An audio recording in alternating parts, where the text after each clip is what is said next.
তোমাদের কাছে একটা মজার অঙ্ক নিয়ে এসেছি, পিতা ও পুত্রের বয়সের একটা অঙ্ক। এখানে কি বলছে? বলছে 10 বছর আগে, এটা হলো 12 নম্বর অঙ্ক। 10 বছর আগে ছেলে ও বাবার বয়সের যোগফল ছিল 76 বছর। বর্তমানে বাবার বয়স 66 বছর। 7 বছর পরে ছেলের বয়স কত হবে? আগে, পরে, বর্তমানে।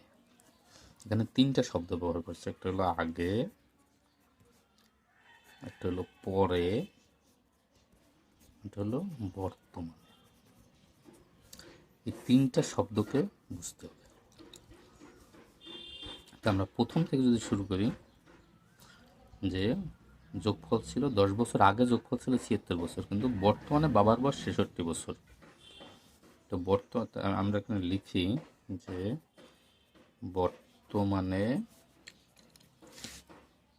বাবার বয়স 66 বছর। তাহলে কি বলছো? 10 বছর আগে বাবার বয়স কত ছিল?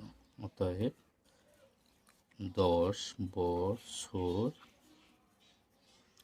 আগে বাবার বয়স 66 - 10 সমান 56 বছর। এটা যদি 10 বছর আগে বাবার বয়স হয়, তাহলে 10 বছর আগে ছেলের বয়স কত ছিল? অতএব 10 বছর আগে ছেলের বয়স ছিল 76 - 56, 20 বছর। তো তোমার 10 বছর আগে, এটা হলো 10 বছর আগে ছেলের বয়সের বিভাগ। তাহলে বর্তমানে ছেলের বয়স কত? তাই বর্তমানে ছেলের বয়স 20 যোগ বর্তমান, মানে 10 বছর পরে, 10 মানে 30 বছর।